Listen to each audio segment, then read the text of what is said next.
आप सुन रहे हैं विविध भारती। दोस्तों नमस्कार। आज के मेहमान कार्यक्रम में आज के मेहमान हैं टीवी और फिल्म अभिनेता गगन मलिक। आपसे बातचीत की है मंजरी वर्मा ने। दोस्तों, मंजरी वर्मा का नमस्कार। आज के मेहमान विविध भारती के स्टूडियो में आज बातचीत के द्वारा आपकी मुलाकात करवाएंगे हम एक ऐसी प्रसिद्ध शख्सियत से जिनका बहुमुखी व्यक्तित्व है। वे इतने सौम्य हैं, शांत, और उनकी छवि इतनी मोहक है कि बस जो देखेगा वो देखता ही रह जाएगा। आप जब अनेक तरह के पात्रों को पर्दे पर अभिनय से, अपनी कला के माध्यम से निभाते हैं, उसी किरदार में समा जाते हैं। आपने बहुत से सामाजिक धारावाहिकों और धार्मिक सीरियलों में और फिल्में भी की हैं। सब में आपने अपनी एक विशिष्ट पहचान बनाई है। सुपरस्टार, मशहूर अभिनेता, कलाकार गगन मलिक जी आज हमारे बीच हैं। आपके कामों की फहरिस्त बड़ी लंबी है। पहले उनका विविध भारती के स्टूडियो में स्वागत करते हैं, फिर जानेंगे और उनके बारे में। गगन जी, नमस्कार के साथ आपका बहुत बहुत स्वागत है। आज आप हमारे बीच आए, ये हम सबके लिए बड़ी खुशी की बात है। आप सभी को मेरा नमस्कार। और मेरे लिए बहुत ही सौभाग्य की बात है कि आज मैं विविध भारती में इंटरव्यू दे रहा हूं आपको और आपके साथ चर्चा कर रहा हूं। उम्मीद करता हूं कि आप लोग और दर्शक इसे पसंद करेंगे और कुछ बातें ऐसी भी कहना चाहूँगा, शायद हम उससे कुछ सीखें भी। बिल्कुल। और हमारे श्रोताओं के लिए आप क्या कहना चाहेंगे? श्रोताओं के लिए यही कहूँगा कि आप सभी जो है ये विविध भारती ज़रूर देखें, क्योंकि कई चीज़ें ऐसी हैं, ये वो बीज है जहाँ से पूरा पेड़ जो है भारत का, रेडियो की दुनिया का निकला है। सन 1957 से ये शुरू हुआ।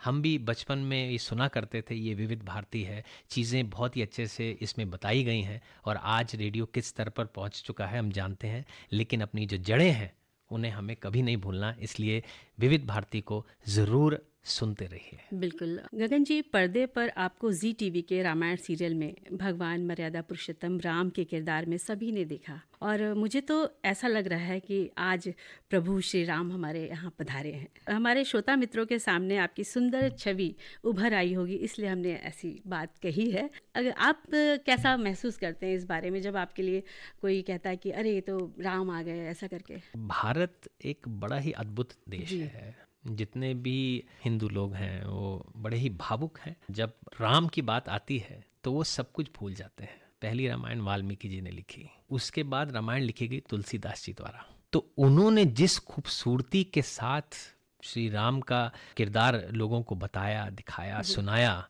जिसका कहीं किसी भी प्रकार से शब्दों में मैं उल्लेख नहीं कर सकता, वो जो छवि है भगवान राम की, वो सबके दिलों में बसी है। बिल्कुल सही तो बात है। मुझे ऐसा लगता है कि जब हम उस किरदार को जीते हैं, उस किरदार को निभाते हैं, तो लोग बहुत ही भावुक होकर उसी किरदार को, उसी रूप को सच में भगवान मानना शुरू करते हैं और वो सम्मान उन्हें देने लगते हैं कि शायद ये स्वयं राम ही हैं। बिल्कुल सही बात। मेरे लिए भी जब मैंने पहली बार रामायण देखी थी, अरुण गोविल जी, आज भी मैं उनको देखता हूँ तो मुझे वो राम ही दिखते हैं। मुझे ऐसा लगता है कि इसमें कोई कसूर नहीं है किसी का। उस शिद्दत से वो निभाया जाता है किरदार, उस दिल से निभाया जाता है कि उन लोगों के मन में वो अच्छे से बस जाता है। बिल्कुल, वो तो सबके दिल में बसे ही हुए हैं, लेकिन उसके बाद राम की जगह जो आपकी छवि उभर कर आई है लोगों के दिलों में, वो बड़ी महत्वपूर्ण है हम सभी के लिए। और गगन जी, अब हम सोचते हैं शुरुआत जो है वो हम आपकी बचपन की यादों से करना चाहेंगे कि आपका कैसा बचपन गुजरा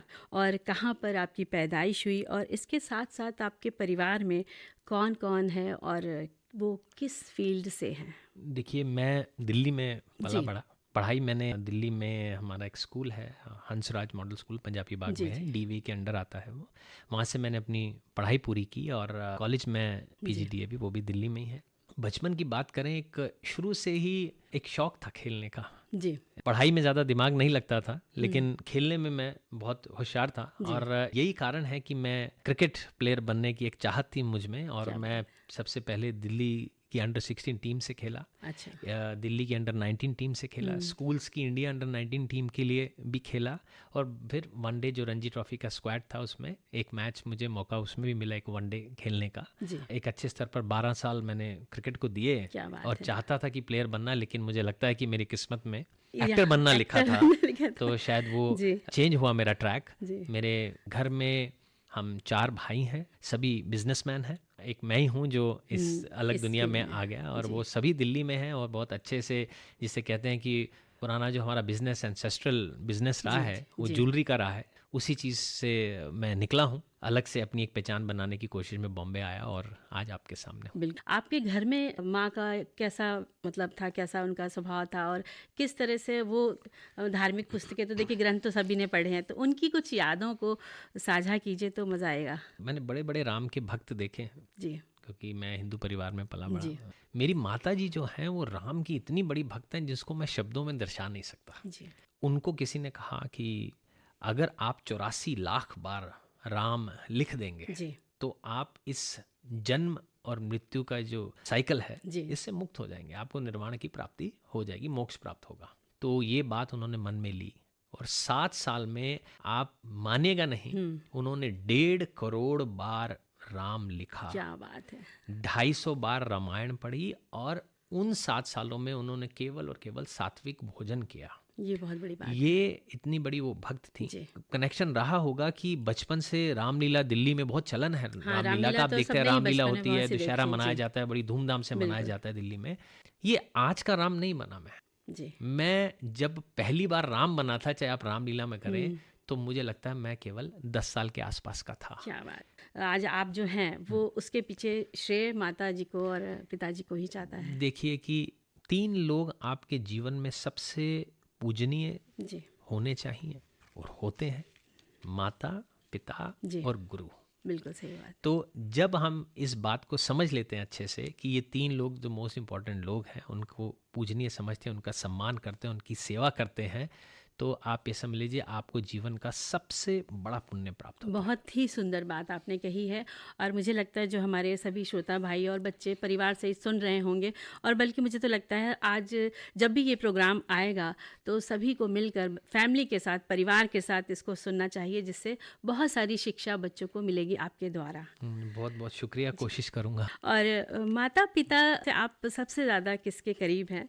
ये इतना डिफिकल्ट प्रश्न है जी जी। जिसका उत्तर नहीं दिया जा सकता। आप ये समझिए कि एक बच्चा जब पैदा होता है तो वो उसके अंदर जो सेल हैं आपके, जी। एक एक जो अंश है, छोटे से छोटा, जैसे माइक्रोस्कोपिक, बिल्कुल। वो आप माता पिता के खून से बने हैं। जी। तो दोनों के जो, जिसे कहते हैं पार्टिकल्स, जो आप कहें कि उनका खून जो है आपकी रगों में दौड़ता है, एक बिल्कुल एक सही सेल बात। में है। जी। तो वो हर मोमेंट वो जीवित है। एक दुखद है कि मेरे पिताजी नहीं रहे, जी। कोविड के टाइम पे जी। उनका देहांत हुआ। उनकी जो यादें, बिल्कुल सही बात। उनकी जो मेमोरीज, उनकी जो सीख, शिक्षाएं, वो हमेशा जब तक मैं जीवित रहूंगा वो मेरे साथ ही रहेंगे। वो अलग हो ही नहीं सकते ना, वो जा ही नहीं सकते। हमारे लिए माता पिता की दोनों की जीवन में क्या अहमियत है, और उन्होंने ही हम इस संसार में हमको जन्म दिया है, तो उनको हमेशा उनकी सेवा के लिए ध्यान रखना चाहिए, सेवा करनी चाहिए। देखिए कि आजकल की जनरेशन में मैंने कई बार सुना है, जी। कई बार देखा है कि बच्चों को माँ बाप की इज्जत ना करते हुए, जी। मैंने देखा है, मैंने सुना है कि बच्चे कहते हैं आपने हमारे लिए किया ही क्या है। हाँ। जब ऐसी बातें सुनने को आती हैं तो बहुत ही डीप डाउन दुख पहुंचता है। जी। वो आपको इस दुनिया में, इस सुंदर दुनिया में लेकर आए हैं। बच्चे को जब इंसान पालता है तो उसको पालने में, उसको जीवन देने में हर रोज माँ बाप की मृत्यु होती है। बिल्कुल सही कहा। वो हर रोज मरते हैं ताकि हमारा बच्चा अच्छे से जी सके। बिल्कुल सही बात। ये भावना हर बच्चे को समझ में आनी चाहिए। जो बच्चा अपने माँ बाप की सेवा नहीं करता, दुनिया में वो किसी भी मंदिर में चला जाए, किसी भी गिरजाघर, जहां मर्जी दुनिया में चला जाए, उसे कभी भी पुण्य की प्राप्ति नहीं हो सकती। अगर आप अपने माँ बाप की सेवा नहीं करेंगे तो मुझे लगता नहीं है कि आप जीवन में कुछ भी हासिल कर लेंगे, चाहे आप कुछ भी हासिल कर ले। बड़े भी हो गए बच्चे ना, मम्मी खाना खिला दो, मम्मी पानी दे दो, टीवी देख रहे हैं, वीडियो गेम खेल रहे हैं, पापा ये दे देना, ये मेरे को ला दो, ऐसे कर दो। अच्छे खासे जवान हैं, अच्छे हैं, तो आप वो मौका अपने हाथ से ना जाने दीजिए। सही। आप उनके लिए क्या कर सकते हैं, देखिए कि आज आप आराम करिए, मैं आपके बिल्कुल। लिए करता हूँ, मैं ये करता हूँ, मैं ये लाता हूँ। तो बच्चों को वो एटीट्यूड चेंज करना पड़ेगा। बिल्कुल सही बात है, क्योंकि कल भविष्य में आप भी उन स्तर पर आएंगे और आएंगे। आपके भी बच्चे होंगे। तो अगर आप सही उदाहरण नहीं पेश करेंगे तो फिर आपको भी समस्याएं आएंगी। तो यही अच्छी सी बात आपके द्वारा हम लोगों ने जानी। और गगन जी, इसके साथ साथ एक बात और है जो आपकी माता जी से ही जुड़ी हम बात करना चाहेंगे कि वो महाकाव्य रामायण आपको सुनाया करती थी। तो जब वो आपको सुनाती थी तो उस समय आपकी क्या उम्र रही होगी? जो एक चलन रहा चलन, करता जी, था, जी। रामायण का पाठ रखा जाता था। पहले हम रहा करते थे जी। शुरू में उस जहाँ मोती नगर करके जगह है दिल्ली में, वहाँ पर मोहल्ला था। तो कहीं ना कहीं हर महीने में एक बार रामायण का पाठ बिल्कुल। रखा जाता था। तो बड़े छोटे से थे, मुझे लगता है कि मैं 4 या 5 साल का होऊंगा, तब से वो सुनता आ रहा हूँ। बोलते हैं लाइक मतलब समझ में नहीं आता था, हाँ, लेकिन वो सुनते सभी थे उस समय बच्चे। चलता रहता जी, है। जी। हालांकि मेरी माता जी ने मुझे बताया था कि जब मैं पैदा होने वाला था काफ़ी ज़्यादा उस समय वो रामायण बहुत पढ़ती अच्छा, थी, उसी क्या समय भी बात बहुत है। पढ़ती थी। बहुत अच्छी सी बात है, क्योंकि ऐसा कहा भी जाता है कि जब स्त्रियों के लिए कि जब बच्चा होने वाला है तो आप अच्छी चीज़ें देखें या चीज़ें सुने, उसका बच्चे पर असर पड़ता बिल्कुल है। सही बात है। तो जब आप छोटे से थे या थोड़ा सा समझ आने लगी आपको रामायण के प्रति, तो उस उम्र में आपको रामायण में से कौन सा पात्र चरित्र जो थे वो सबसे ज़्यादा प्रेरित करते थे? किसी को राम, किसी को हनुमान, ऐसा किसी को लक्ष्मण जी भाते थे। तो आपका क्या ऐसा तो कुछ था सोचने का नहीं ढंग? नहीं, देखिए मैं आपको एक बात हूँ, जी। बच्चों की बात करेंगे, मैं भी उन्हीं बच्चों में हाँ, से एक मतलब हूँ। बच्चों की तरह जब से। बच्चों के लिए सबसे बड़े भगवान, सबसे इंस्पायरिंग सिर्फ हनुमान रहे हैं जी। और वो रहेंगे। यही मैं जानना तो चाहती मैं थी। भी हमेशा से बहुत ही इंस्पायर होता रहा हूँ हनुमान जी के। जब छोटे हुए कई बार मंदिर जाया करते थे, तो फिर हनुमान जी के मंदिर जाए थे मंगलवार को। उसके बाद जब किरदार निभाया तो समझ में आया कि वो कितने विशाल थे। कितने विशाल वो संकट मोचन हनुमान में भी मैंने राम, कृष्ण और विष्णु तीनों जी, किरदार जी, निभाए हैं, तो वहाँ पर उनको और डीपली जाना तो पता लगा। क्योंकि जब मुझे याद है जब हम लोग भी बचपन में रामायण देखते थे तो हम लोग इंतज़ार करते थे कि हनुमान जी आके कब उड़ेंगे और कैसे वो लंका जलाएंगे। तो हाँ इस तरह के भाव बच्चों में रहते ही रहते हैं। कि हनुमान जी आगे उड़ गए। वो उड़ उनके गए। लिए तो ये सुपरमैन और स्पाइडरमैन ये सब तो बाद में बिल्कुल। आए ना, पहले तो पहले हमारे तो हनुमान जी हनुमान जी हैं थे। जिन्होंने बिल्कुल सही बात उड़ते, है। इनसे बड़ा तो कोई वो रहा ही नहीं। जी, जी, जी। जो आपकी माता जी थी वो छोटी-छोटी कहानियाँ भी आपको सुनाती होंगी, तो उन कहानियों से आपको कुछ कैसी प्रेरणा मिलती थी उस समय? ताई हमारी थी तो वो कहानियाँ सुनाई करती थी। वो कहानियों का बहुत असर पड़ता है, अगर अच्छी कोई कहानियाँ आपको सुनाते हैं आपके दिमाग में वो असर छोड़कर कहीं न जाती है। कहीं रह माता जी मुझे सही और गलत की पहचान कराती रही समय समय पर। क्या बात है। कहानियों से ज़्यादा कि जी। ये सही ये गलत। मार पड़ी है, ऐसा जी। नहीं है कि बचपन में कोई ऐसा ना रहा होगा जिन्होंने गलतियां नहीं की होंगी और मार नहीं पड़ी मार होगी। नहीं पड़ी, वो तो पड़ना ही है। मुझे खेलने का बड़ा जी। शौक था। एक इंसिडेंट बता देता हूँ छोटा सा। बिल्कुल, बिल्कुल। दिल्ली में क्या था कि मुझे एक ट्यूशन के लिए माताजी ने लगाया कि मैं साथ में ट्यूशन पढ़ने जाना है इतने से इतने बजे तक, और मेरे बड़े भाई थे। तो मैं अकेला ट्यूशन पढ़ने जाता था एक समय पर, और मुझे पता चला कि मेरे बड़े भाई लोग इंडिया गेट में बोटिंग करने के लिए, घूमने फिरने के लिए जा रहे हैं। और माताजी को कहा, कह रहे तेरी ट्यूशन है, तुमने तो पढ़ना है। तो फिर मैंने कहा नहीं मुझे भी जाना है। फिर माताजी ने कहा कि ठीक है तुम जाओ, जाके मैडम को बोलो कि आज मैं भाइयों के साथ वहाँ जा रहा हूँ, तो आज मैं नहीं आ पाऊँगा, इन्फॉर्म करके आओ। जी। तो उस समय ज़्यादा फ़ोनों के चलन भी नहीं थे। हाँ, बहुत उस समय छोटे तो की बात। बिल्कुल नहीं थे। तो मैं गया, जाके उनको बता के आया। उन्होंने कहा ठीक है कल फिर आप आ जाओ। मैं आ गया, उनके साथ गया, बहुत मस्ती की। अब मेरे दिमाग में ये चीज़ आ गई, अब मैं अगर कहीं जाना होगा तो मैडम को मैं जाके बोलूँगा कि हाँ मुझे आज यहाँ जाना है और आज मैं नहीं आ पाऊँगा। तो ऐसे करते करते बचपन था। हाँ। तो हर दूसरे दिन मैं छुट्टी मारने लगा। ये कंडीशन आ गई, एक हफ्ता मैं ट्यूशन ही ना जाकर कभी पतंग उड़ा रहा था बच्चों के साथ, कभी क्रिकेट खेल रहा था। और फिर वो जो मेरी मैडम थी वो बाजार में मेरी माताजी को मिली, क्या बात है एक हफ्ते से गगन नहीं आ रहा, यहाँ से तो रोज ट्यूशन पढ़ने जा रहा है, तो किधर जा रहा है। तो फिर एक दिन मुझे पकड़ा गया, मैं पतंग उड़ा रहा था उस समय। अच्छा। और फिर जो मेरी पिटाई हुई तो वो एक ऐसी सीख मिली मुझे कि उसके बाद जीवन में फिर मुझे समझाया गया कि सही और गलत की पहचान कराएगी कि ये सही है और ये गलत है। बहुत अच्छे से मेरी माताजी ने मुझे समझाया, ये डिफरेंस बताया कि झूठ का रिजल्ट क्या है और सत्य का रिजल्ट क्या है। अब इसमें छोटी सी कहानी थी, लेकिन ये आपको समझना पड़ेगा, इसमें एक सीख है। बिल्कुल। आप झूठ बोले, आपने एंजॉय भी किया, लेकिन उस झूठ की जो लाइफ थी वो कितनी थी, उसका जीवन कितना था, हफ्ता 10 दिन 15 दिन। लेकिन सत्य निकलकर बाद में सामने आ गया कि मैंने छुट्टी में भागा।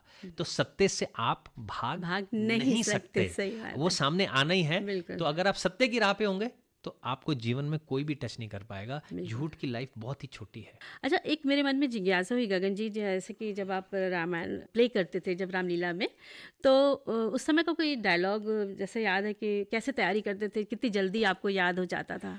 याद करने के लिए भी मुझे, मेरा मानना ये है कि मैं जब एक्टिंग सीखा करता था एक ज़माने में, मैंने अपनी मैडम से कहा कि मैडम मुझे ना याद नहीं होता, बहुत टाइम लगता है, मतलब। तो उन्होंने मुझे समझाया याद करने की भी एक प्रैक्टिस होती है। जी। मैं कहा मैं समझा नहीं। तो उन्होंने कहा कि आज आपने याद किया, आप वही पैराग्राफ याद करने के लिए आप हो सकता है 1 हफ्ता लें, लेकिन जब आप हर रोज़ याद करना शुरू करेंगे तो एक समय ऐसा आएगा तो आप 15 मिनट में वो चीज़ याद कर लेंगे, क्योंकि आपको याद करने की प्रैक्टिस हो गई। जी। तो समय लगता था और धीरे धीरे हम उस मकाम पर पहुंच गए कि मुझे कई बार स्क्रिप्ट मिलती थी और तुरंत करना है, जी।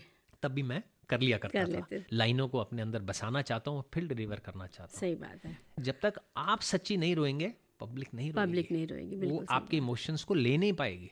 अगर आप वाकई में रोए हैं जी। तो पब्लिक को आप रुलाएंगे, बिल्कुल आप वाकई सही में बात हंसे तो पब्लिक को हंसाएंगे। तो बिल्कुल। वो बहुत ज़रूरी है कि जब आप पूरे कन्विक्शन के साथ डायलॉग बोलते हैं तो पब्लिक के दिल तक वो आवाज़, वो डायलॉग जाता है। बिल्कुल, बहुत ही अच्छी बात आपने कही। वाकई ऐसा होता भी है, जब हम देखते हैं तो हम एकदम उसी में डूब जाते हैं कि वो गगन मलिक ना होकर के अगर वो राम का किरदार निभा रहे हैं तो वो राम ही हम लोग उनको समझ लेते हैं। ऐसा ही है। जी। कितनी बार ऐसा हुआ है कि संकट मोचन में मैं जानता हूँ कि एक बार रिसेंट एक मेरे दिमाग में, मैं अपना रोना जो है कंट्रोल नहीं कर पाया, क्योंकि डायलॉग बहुत खूबसूरती से डायलॉग भी जी, लिखे थे, जिसमें राम जी ये डिसीजन लेते हैं कि अब मैं राजपाट छोड़कर जा रहा हूँ, जिस वक्त धोबी वाला सीन हुआ था जी। जी। जी। कि अब सीता को जंगल में अकेले नहीं भेजना चाहते थे, मैं सीता के साथ जा रहा हूँ और बाकी तीनों भाइयों को, कि अब आप जो है राजपाट जो है वो संभालिए और मैं अब जा रहा हूँ और नहीं जी पाऊंगा। तो वो जो सिचुएशन थी, मैं डायलॉग प्रैक्टिस में ही रो पड़ा। अंदर आप जब महसूस फील किया। करेंगे तब आपको जी। चीज़ें और ज़्यादा अच्छे से समझ आती हैं, आप अच्छे से डिलीवर कर पाते हैं। बिल्कुल सही तो बात ये है। बहुत ज़रूरी है। से सच से निकलेगी। निकलेगी, किरदार में रहकर निकलेगी तो सबसे अच्छी हो। तो गगन जी, अब हम यहाँ से आपसे और बात जानना चाहेंगे कि कॉलेज से निकलकर आपने किस ओर रुख किया, कौन सी दिशा के लिए आप आगे बढ़े? कॉलेज के बाद जैसे मैंने बताया कि मेरे पिताजी का ज्वेलरी का बिजनेस था और मैंने वो दुकान भी संभाली जी। कुछ समय। क्या बात है। बट उसमें भी बड़ा आर्टिस्टिक सा बिजनेस है ज्वेलरी का। जी। जी। आपको लेडीज से डील करना होता है और आप जानते हैं कि ज्वेलरी का मामला हो और लेडीज का मामला हो तो बड़ा कठिन है वो। कई बार मेरा चार्म भी काम करता था। अगर हमने किसी को बोल दिया कि अरे पहनाने के बाद ये तो बहुत ही खूबसूरत लग रहा है, तो वो ले ही लेंगे। उनको लगता था कि हाँ ये अच्छा ही लग रहा है, कन्विंसिंग लगता था थोड़ा। कन्विंसिंग लगता है। तो थोड़ी देर वो संभाला, फिर मुझे एक समय में आकर ऐसा लगा कि ये जगह मेरे लिए नहीं जी। है। बिल्कुल। तो वहाँ से मैंने रुख किया कि मुझे कुछ एक और बड़ा अच्छा सा कुछ मॉडलिंग की दुनिया में मैंने शुरुआत की, कुछ करना है। एक कॉन्टेस्ट हुआ करता था, ग्रेसिम मिस्टर इंडिया, जी।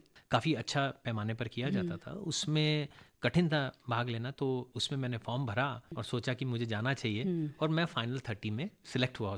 उसमें मिस्टर फोटोजेनिक मिस्टर इंडिया, जी हाँ, 2004 में वो टाइटल मुझे मिला उसमें। और वहाँ पर एक अलग तरीके का कॉन्फिडेंस मेरे में आया। और फिर उसके बाद मैंने बहुत सारी टीवी कमर्शियल्स किए, मैंने अच्छा। प्रिंट एड्स भी किए, मॉडलिंग की दुनिया में आया। ये करते करते मैंने बहुत सारे, अगर आप कभी आप ऐड देखेंगे, म्यूजिक वीडियोस देखेंगे जिसमें कहीं रीमिक्स का ज़माना था। इनफैक्ट अगर आप देखेंगे पुराना आज जाने की जिद ना करो जो आशा भोसले जी ने गाया था, जी। जी। जी। उसमें आपको मॉडल मैं ही दिखूंगा। तूने और रंगीले कैसा हाँ, जादू मैंने किया, देखा है। वो देखेंगे तो उसमें भी मैं ही दिखूंगा। इवन पंकज उदास जी के साथ एक यारा करके उन्होंने अमजद अली खान साहब के साथ बनाया था, पहली बार दोनों इकट्ठे आए थे, उसमें भी आपको मेन किरदार में मैं ही दिखूंगा।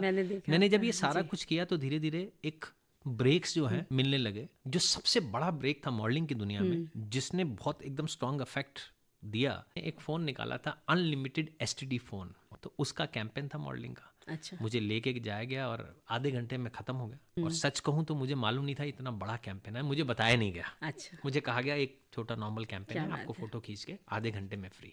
2 दिन के बाद जब मैं अपनी आँख खोलता हूँ जी। तो भारत के हर कॉर्नर में केवल मेरी तस्वीर क्या दिखाई बात देती है, है। तो चाहे वो बड़ी- अखबार का बड़ा पेज जी, हो, जी। चाहे होर्डिंग्स हो, रेलवे स्टेशन हो, जो भी आप समझ सकते हैं। रिलायंस ने उसको इतना बड़ा कैंपेन किया कि मुझे लगा कि अब शायद मैं सुपरस्टार बन क्या जाऊंगा। बात है। उससे ये फायदा हुआ मुझे, पहला कि एक इंटरनेशनल शो बना जी। भारती करके, जो इजराइल के एक प्रोड्यूसर ने बनाया, जिसमें करीबन 120 लोग थे, 70 डांसर थे और 2 घंटे की स्टोरी थी जो कि कमलेश पांडे जी ने लिखी। खूबसूरत स्टोरी थी वो। उसमें मुझे मेन किरदार का मौका मिला और मैं फिर 2 साल जो है मैंने यूरोप ट्रैवलिंग किया उसमें और करीबन 160 शोज़ जो है 7 देशों में यूरोप के वो किए बहुत सारे। फिर अब मुझे लगा कि मैं वहाँ पर हूँ, लेकिन फिर भी ये मैं यंगस्टर्स को बताना चाहूँगा जी, अगर आपको एक्टिंग नहीं आती, आपको बेसिक्स आपने नहीं सीखे, तो आप कभी भी बॉम्बे का रुख मत करिएगा। हाँ, सही बात है। आपको बेसिक्स, आपको कोई भी कार्य के लिए आप जाते हैं, एग्जाम देने जाते हैं, तैयारी के बिना जाएंगे तो फेल होंगे ना, फेल ही होंगे, तो तैयारी करके ही जाना है। तो मेरी सिचुएशन थी कि एक्टिंग की सेटअप में मेरी तैयारी नहीं थी। मुझे लगता था कि अगर मैं देखने में अच्छा हूँ, बॉडी अच्छी है, फिजिकल अपीयरेंस अच्छा है तो हो जाएगा, लेकिन ऐसा बिल्कुल नहीं। बिल्कुल सही बात आपने कही। और मैंने उसके बाद अच्छे से एक्टिंग को आने के बाद सीखा, प्राइवेट टीचिंग्स ली, बहुत ही दिग्गज लोगों से पर्सनल क्लासेस भी ली, और उसके बाद फिर मुझे पहला जो मेरा सीरियल है वो मुझे मिला कुमकुम, हुसैन और जूही परमार जी थे उसमें, और उनके बेटे का किरदार था वो मैंने किया और लोगों ने बहुत सराहा, हो गया। उसके बाद फिर जी टीवी का एक और सीरियल मिल गया साथ साथ, और ये सिलसिला जो है आगे बढ़ता गया। और बड़ा अच्छा लगता है कि जब इस तरह से सफलताएं मिलने लग जाती हैं। तो जैसे आपने ट्रेनिंग की बात करी है, सीख कर आना चाहिए, तो किसी बाकायदा इंस्टीट्यूट की तरफ आप गए? देखिए कि दिल्ली में भी कई इंस्टीट्यूट थे एक्टिंग के लिए, तो मैंने उनसे सीखा, लेकिन मैं 2 लोगों का बहुत बड़ा स्ट्रॉन्ग इन्फ्लुएंस समझता हूँ जिनसे मैंने काफ़ी कुछ सीखा है एक्टिंग के बारे में। अगर बात करें, पहली है वीना मेहता जी, जो NSD में वो हिंदी की टीचर रही हैं, और उनके साथ मैंने क्लासेस ली और वो बहुत ही अच्छे से उन्होंने मुझे चीज़ों को सिखाया। आज भी वो याद करता हूँ, वो मैं यारी रोड उनके घर पर सीखने पर्सनल क्लासेस के लिए जाया करता था। एक दिन उन्होंने मुझे कहा कि तू जो है एक काम कर, मेरी जो शर्म थी, शाइनेस थी निकालने के लिए, वो फर्स्ट फ्लोर पे वो रुकी और खिड़की पर बैठी और मैं ग्राउंड फ्लोर पर, और मतलब बाहर रोड के ऊपर। अब उन्होंने मुझे कहा कि अब मुझे गाकर वो कविता सुना जो मैंने याद करने के लिए कही थी, इबन बतूता पहन के जूता। अब मुझे लगा कि लोग आ रहे हैं जा रहे हैं, अगर मैं चिल्लाकर बोलूंगा तो लोग क्या समझेंगे, क्या सही बात है, पागल हो गया, क्या कर रहे हैं यहाँ पे। तो वो मेरी शर्म निकालने के लिए था। तो मैंने कहा मैम नहीं हो पा रहा, मैंने बोला प्लीज, मैंने कहा अगर नहीं होगा तो वहीं से घर चले जाना, मेरे पास ऊपर मत आना। सो मैं बड़ा ही स्ट्रांगली मैंने कैसे भी करके हिम्मत जुटाई, तो उन्होंने, और हिंदी जो मेरी डिक्शन थी, मैं एक पंजाबी फैमिली से हूँ, लेकिन वो अच्छी है, उसको ठीक करने में मुझे करीबन 1 साल लगा। हिंदी बहुत टेक्निकल लैंग्वेज है और बहुत अच्छे से उन्होंने सिखाया, साइंटिफिकली सिखाया कि ये ऐसे सही डिक्शन की जा सकती है। तो वो मैंने सीखा, उनका बहुत इन्फ्लुएंस रहा, उनसे मैंने बहुत चीज़ें सीखी, बहुत कॉन्फिडेंस आया, और मैं उनको भी अपना बहुत मेंटर मानता हूँ। चंद्र प्रकाश द्विवेदी जी हैं, जी हाँ, उनको भी गुरु मानता हूँ। उनसे भी मैंने बहुत कुछ सीखा है। स्वराज्य संहिता मैंने किया उनके साथ, और भी काफ़ी सारे काम मैंने किए हैं, काफ़ी सुना हुआ है। हाँ, उपनिषद गंगा भी किया उनके साथ, और बहुत अच्छे इंसान भी हैं। ये 2 लोग बहुत ही इंपॉर्टेंट थे मेरी लाइफ में। मैं एक चीज़ फिर यंगस्टर्स को बताना चाहता हूँ, क्योंकि शायद ये बहुत सारे लोग एस्पायरिंग एक्टर एक्ट्रेसेस बनना चाहते हैं, वो ये सोच रहे होंगे, उनको ये बात बताना बहुत ज़रूरी है। कई बार वो बेचारे बच्चे गलत हाथों में चले जाते हैं। सही बात है। बहुत सारे लोग यहाँ पर ऐसे मिलते हैं जिसमें वो कहते हैं आप अपने बच्चे को यहाँ भेज दीजिए, हाँ काम हम दिलवा देंगे, ऐसा हो जाएगा वैसा हो जाएगा। झूठे वादे जो है वो करके बच्चे यहाँ पर आते हैं और वो गुमराह कर दिए जाते हैं। कईयों को पैसे का नुकसान होता है, कईयों को और बड़े सारे नुकसान किसी बहुत अलग अलग रूपों में होते हैं। तो लोगों को ये जानना ज़रूरी है, आप अपनी तैयारी करके आइए। यहाँ बॉम्बे का जो सिस्टम है, ऑडिशन देना, जगह जगह जाके स्ट्रगल करना, मेहनत करना। अगर आप में टैलेंट होगा तो ये बात आप मान लीजिए कि एक न दिन आपको ब्रेक अवश्य मिलेगा। तो किसी के बहकावे में आकर मत आइए। कोई मुंबई में किसी को काम नहीं दिलवा सकता। आपको अपने आप ही अपना जीवन जो है वो बनाना होगा, नहीं तो आप गुमराह हो जाएंगे। अगर ऐसा होता तो बड़े बड़े जो हमारे देश के दिग्गज हैं, सुपरस्टार्स हैं, वो आज अपने बच्चों को सुपरस्टार बना देते अगर उनके हाथ में। बिल्कुल सही बात है। बहुत प्रेरणा मिलेगी, एक मजबूती मिलेगी बच्चों को। ऐसे सोच के साथ सिर्फ सपनों को साकार करने के लिए बिना तैयारी के कोई भी ना आए। पहले आप बेसिक देखें। हम दिल्ली से हैं, कई बार मेरे भी रिश्तेदार ऐसे मिलते हैं पंजाबी में, वो यार मेरा मुंडा आ रहा है, उन्होंने हीरो बना दी। दे स्पीक पंजाबी इन हाँ जी, तेनू तो सारे जानते होने, इन्हों बस पिक्चर इच रोल दिलवा दे। It is not that easy. ये इतना आसान नहीं है कि आप आए और आपको रोल दिलवा दें, और ऐसा नहीं होता। मैं खुद ही ना कर लूँ। जिस एरिया में रहते हैं वहाँ पर ट्रेनिंग लीजिए, बेसिक्स। कल को आप लाइनों के साथ कैमरे के आगे खड़े होते हैं तो आप वहाँ परफॉर्म कर पाए। बिल्कुल। जब आप एग्जामिनेशन की तैयारी करके आते हैं, अच्छे से तैयारी आपको किसी बात का डर नहीं होता। बिल्कुल सही आप फट से एकदम सब कुछ अच्छे से करेंगे, क्वेश्चन आंसर करके आएंगे। जब आप बिना तैयारी के आएंगे, आप परफॉर्मेंस भी अच्छा नहीं कर पाएंगे और आप फेल ही होंगे अगर तय। सबसे बड़ा जो एक एक्टर का गहना है, जिससे जी। वेपन है, क्या बात। पेशेंस ही है। Actors are not paid for acting, they are paid for waiting. अगर आप पूरा कैलकुलेट करेंगे 12 घंटे में, जी। तो शूटिंग का समय 2 घंटे, 2.5 घंटे, कई बार 3 घंटे मैक्सिमम, अगर वो टाइम गिन लें। बाकी सारा टाइम हम कमरे में बैठ के वेट कर रहे होते हैं, प्रिपेयर कर रहे बिल्कुल होते सही हैं। है। वो जो पेशेंस है, पेशेंस वहीं पे काम आता है। अगर आपके अंदर पेशेंस नहीं है तो आप एक्टर बन ही नहीं सकते। आप जब इस लाइन में आए थे तो परिवार वालों को अच्छा लग रहा होगा कि हाँ ठीक है तुम इस लाइन में जा रहे हो। नहीं, शुरू में मेरे पिताजी ने कहा कि तुम्हें क्या कमी है, तुम्हें क्यों इधर घर बार छोड़कर जाना है और ऐसा है। मैंने कहा कि मुझे जीवन में मौका चाहिए। तो उन्होंने बोला कहाँ रहोगे, कैसे करोगे, काफ़ी सारी चीज़ें पूछी गई। तो मैंने कहा मेरे दोस्त हैं और उनके साथ रहूँगा, थोड़ा सा ऐसा देखूंगा। तो मेरे पिताजी एक अच्छे परिवार से थे, जी। जिसे कहें मिडिल हाई क्लास फैमिली, क्या कहते हैं, उनको ये था कि जाएगा, रहेगा कहाँ, क्या करेगा। मैंने कहा मेरे दोस्तों के यहाँ बहुत अच्छा अरेंजमेंट है, लेकिन सच्चाई ये थी कि जब मैं पहली बार मुंबई आया, मुझे मुंबई में कोई नहीं जानता था। जी। तो मेरे कुछ लोग जो मिस्टर इंडिया में बने थे, जो लड़का जीता था, उसके हरियाणा के कुछ लोग थे, जी। और एक कमरे में यारी रोड पर तो यहाँ 7 लोग वहाँ 1 BHK में रहे। मैं उन 7 लोगों के साथ एक वहाँ पर रहा। देखो, जिस परिवार से मैं आया, तो मैं कभी नहाने जाता था तो एक शावर है घर पे, जी। और वहाँ जिस मैं जगह पे था वहाँ पे एक टैप करने वाला से वो, और एक नीचे बाल्टी और एक मग्गा था। मग्गा।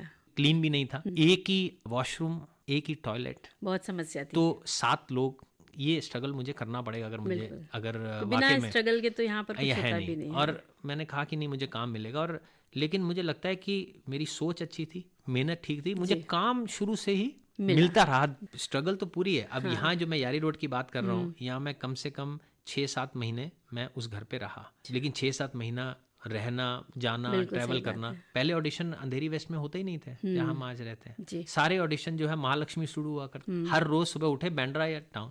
अब मैं ऑटो रिक्शा पे जाया करता था, ज्यादा लोकल नहीं पकड़ता था। अच्छा। अनलेस एंड अनटिल मुझे कोई बहुत ही इमरजेंसी हो। एक बार मैं ऑडिशन देने गया था शूटिंग सेटिंग का, तो पूरा तैयार से अच्छे से था, लेट था तो लोकल पकड़ ली। जब वहाँ गया तो मेरे हाल बहुत ख़राब हो चुके थे, तो वहाँ मैंने निर्णय लिया कि लोकल पे ट्रैवल नहीं करना। मजबूरी है तो ठीक है, लेकिन मैंने ये निर्णय लिया कि भाई ऑटो रिक्शा से ही जाना ठीक है वहाँ तक पहुँचने के लिए। बट ये कठिन है, आसान नहीं है। तो गगन जी, मैं एक बात और पूछना चाहती हूँ कि आपको कोई इंस्ट्रूमेंट बजाने का भी शौक रहा क्या? नहीं, मुझे देखिए शौक तो बहुत सारी चीज़ों का, लेकिन मेहनत करनी पड़ती है। तो मैं शुरू से चाहता था कि किस तरह मुझे कैसियो बजाना आ जाए। मैं म्यूज़िक का बड़ा शौक रहा है मुझे। मेरे जीवन में अगर मैं परेशान हूँ, दुखी हूँ, खुश हूँ, किसी भी तरीके की कुछ भी चीज़ें चल रही हैं, तो मेरा जो सबसे क्लोज साथी है वो मेरा म्यूज़िक ही है। तो म्यूज़िक एक इंसान के जीवन में बहुत ही बड़ा पार्ट प्ले करता है। बिल्कुल। एक गुरुजी आया करते थे बचपन में, मेरी मदर भी थोड़े से भजन गाया करती थी। तो मैंने कहा मुझे भी कुछ सीखना है, और तो कुछ ज़्यादा नहीं, लेकिन उन्होंने मुझे हारमोनियम में आरती बजाना सिखाया था, ओम जय जगदीश्वर है। तो वो मैं बजा लेता हूँ। अरे वाह, क्या बात है, बहुत ही अच्छा लग रहा है सुन करके। और भजन भी तो आप कुछ गुनगुना लेते होंगे? नहीं, भजन नहीं, मैं इतने गुनगुना पाता। अच्छा। तो जब ऐसे बात चली है, तो आपको कौन से सिंगर जो हमारे गायक हैं, आप सबसे ज़्यादा किसके गाने सुनना पसंद करते हैं? 3 लोग मेरे हमेशा से फेवरेट रहे हैं। एक मोहम्मद रफ़ी जी, एक किशोर कुमार जी और मुकेश जी। तीनों जो सिंगर एक हमारे देश के, जिसे कहते हैं बहुत बड़ी हमारी धरोहर है, उनके सारे जो गाने हैं बहुत ही दिल को छू जाने वाले गाने हैं। और उस समय गानों के मतलब बड़े अच्छे थे। जो हमारी गायिकाएं हैं, तो उनमें आप, जैसे लता जी, आशा जी हैं, तो इसके अलावा भी हमारी बहुत सारी गायिकाएं हैं, तो उनमें से आप किसके गीत सबके पसंद करते हैं? नहीं, ज़्यादातर मैंने लता मंगेशकर जी के गीत और आशा भोसले जी के गीत, ये मैंने हमेशा से पसंद किए हैं। बचपन में दादाजी और पिताजी कई बार पंजाबी गाने भी बहुत सुना करते, तो कहीं ना कहीं कभी गुरदास मान के गाने अच्छे लगते थे, कभी प्रकाश कौर और सुरेंद्र कौर के भी अच्छे लगते थे। गगन जी, जो आपका एक सीरियल था साथ साथ बनाएंगे एक आशियाँ, तो उसमें आप किस किरदार में थे? एक किरदार था जिसमें किरदार का नाम था उदय जी। अच्छा किरदार था। 2 भाइयों की कहानी थी, अमित टंडन जी उसमें मेरे 7 भाई बने थे, और बहुत खूबसूरत कहानी थी। एक उनके घर वाले चाहते, हम दोनों भाई हैं, कि उनकी शादी एक उनके गांव की एक लड़की के साथ हो, जो उनके मित्र की बेटी है उनके पिता की। लेकिन जब वो आता है बाहर से, अमेरिका से, तो ऑलरेडी वो एक लड़की से शादी करके आता है। तो उनके सारे जो वादे हैं सब टूट जाते हैं और बहुत ही टेंस माहौल होता है। तो वहाँ पर मैं एक पढ़ा लिखा लड़का हूँ, लेकिन फिर मैं इज्जत बचाने के लिए पिताजी को बोलता हूँ कि मैं इस लड़की से शादी करूँगा।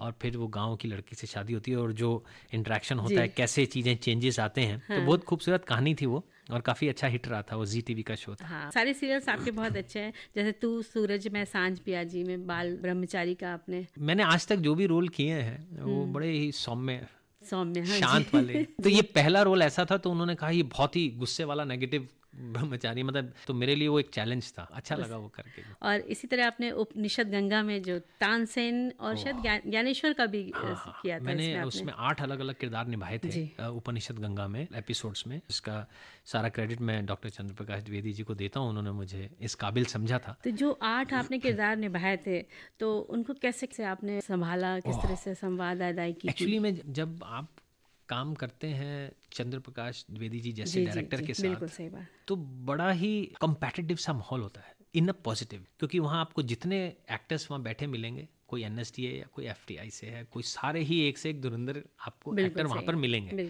अगर आप वहाँ पर अच्छा परफॉर्मेंस नहीं करेंगे तो आपको खुद ही ऐसा लगेगा कि बड़ा गिल्टी सा महसूस होगा, एम्बेरसमेंट होगा, खुद ही, किसी के कहने की जरूरत नहीं है। बड़े सारे किरदार किए। तानसेन का किरदार बहुत ही मुश्किल था। मैंने कहा सर मैं सिंगर नहीं हूँ, और उन्होंने मुझे कहा कि उसमें आलाप थे, नी सा सा सा सा सा सा। ओ मुझे लगा कि ये मैं कैसे कर पाऊंगा सर, मतलब लिपसिंग कैसे होगा, कैसे होगा। उन्होंने गाने दिया, मैंने कहा इसको लिख के मिल सकता है, तो उन्होंने कहा मेरे पास लिखत में नहीं है। फिर मैंने वो सुनकर लिखा जी, आलाप आप समझ रहे हैं, नी सा सा सा सा रे सा, उसको लिखना और उस पर मैं गाना, तो बड़ा ही कठिन मेहनत थी। लेकिन जब मैंने वो तैयारी करके गया, तो वहाँ पर जिस दिन शूटिंग पर गया, उन्होंने मुझे लिखत में सब कुछ दिया मेरे आगे। अच्छा। तो फिर मैंने डॉक्टर साहब से कहा, मैंने कहा सर आप, मैं मांग रहा था मुझे दे देते, मैंने 150 बार मैंने सुना और मैंने लिखा। कह रहे इसीलिए नहीं दिया था, एक अच्छी सीख थी। तो मैंने कहा ये भी, फिर मुझे लगा हाँ ये भी अच्छा था। इनफैक्ट हुमा कुरैशी जी उसमें मेरी पत्नी का रोल उन्होंने किया था इसमें। बिल्कुल बिल्कुल।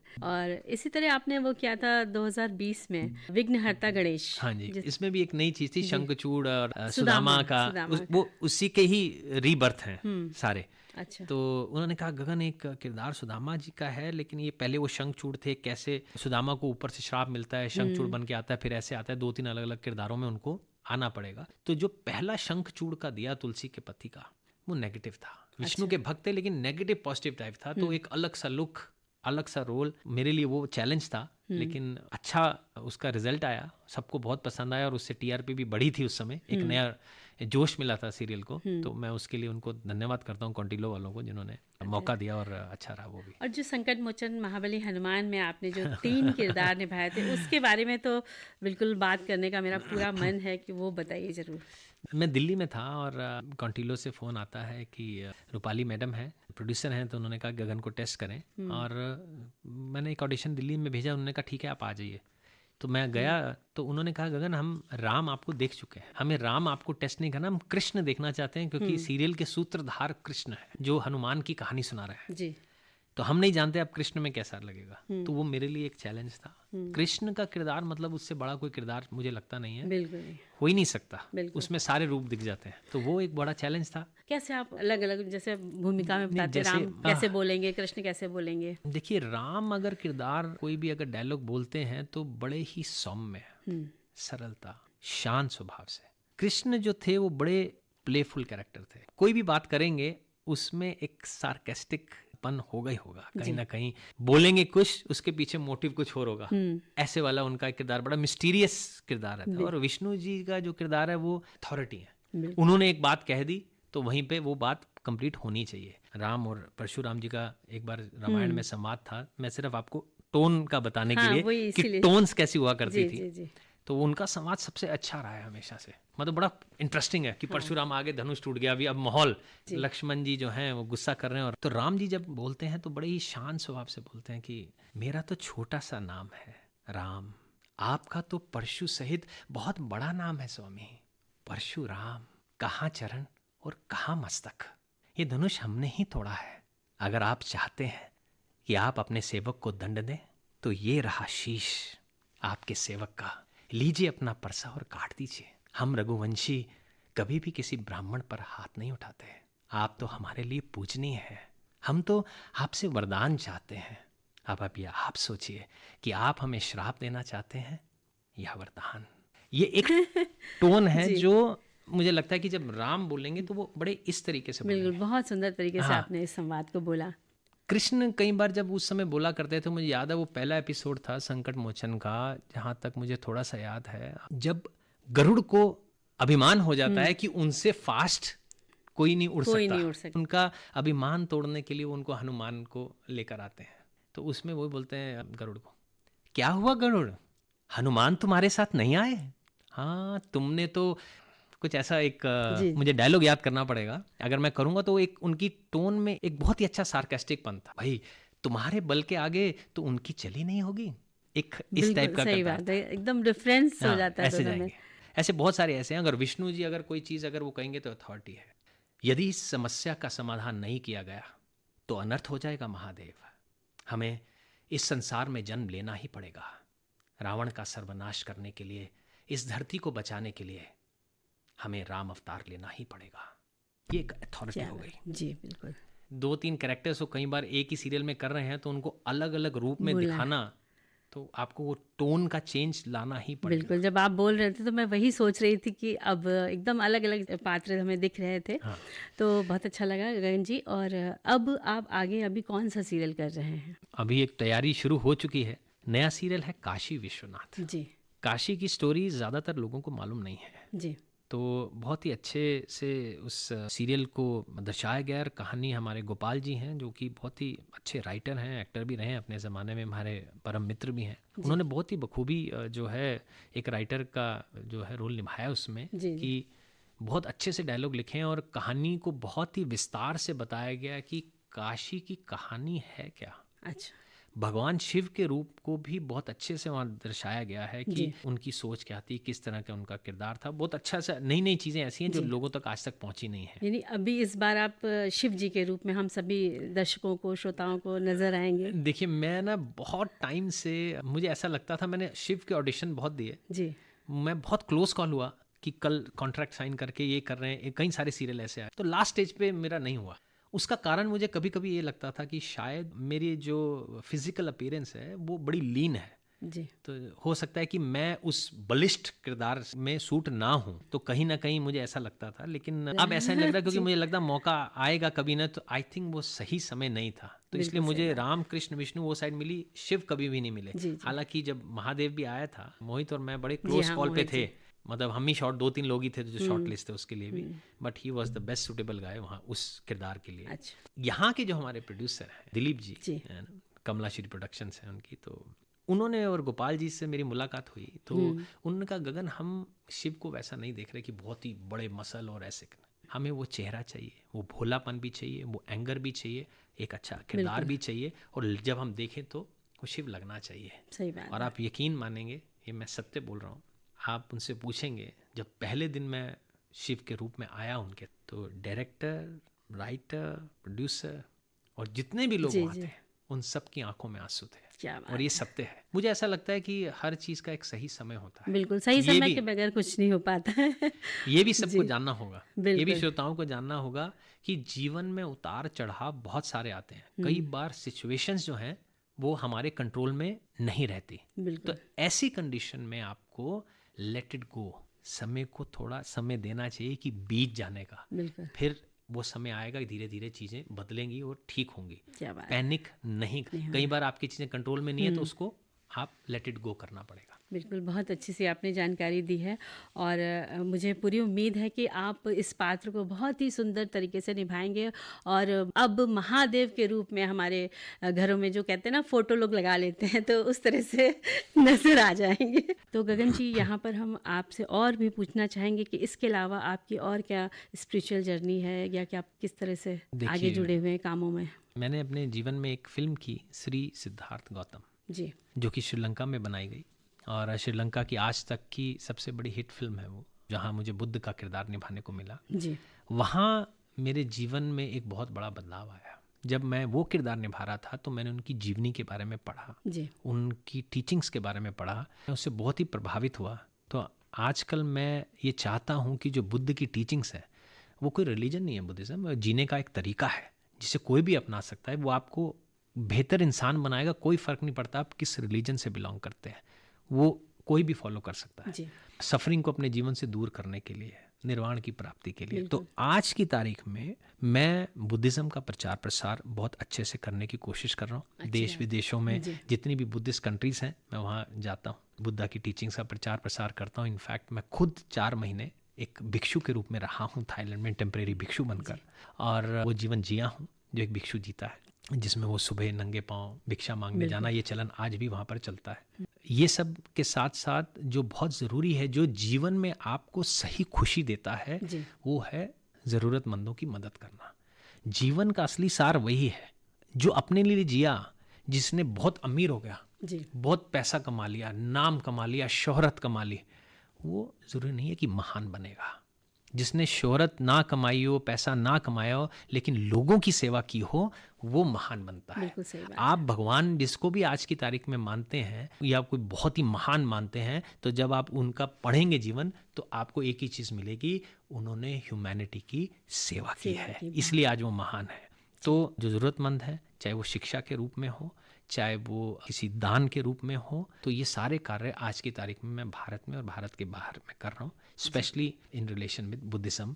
मैंने बौद्ध धम्म भी अपनाया है, फॉलो करा है, एम्ब्रेस किया है बुद्धिज़्म श्रीलंका में 2014 में। क्या बात है। तो उसके ऊपर मैं ये जर्नी अपनी चला रहा हूँ। चलिए, बहुत बहुत शुभकामनाएं। आपकी ये जर्नी जो है इस क्षेत्र में चल रही है और बहुत आगे आप जाएं, और आपने जो भी संकल्प लिए हैं इसमें, तो वो आपके पूरे हों, हमारी यही शुभकामनाएं हैं। गगन जी, आप आए और हमारे श्रोताओं के साथ इतनी सारी बातें करी, तो बहुत दिल उनका भी खुश हो गया होगा और हमारा तो है ही।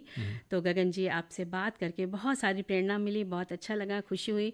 तो अब कार्यक्रम समापन की ओर है, तो सभी से विदा लेते हैं।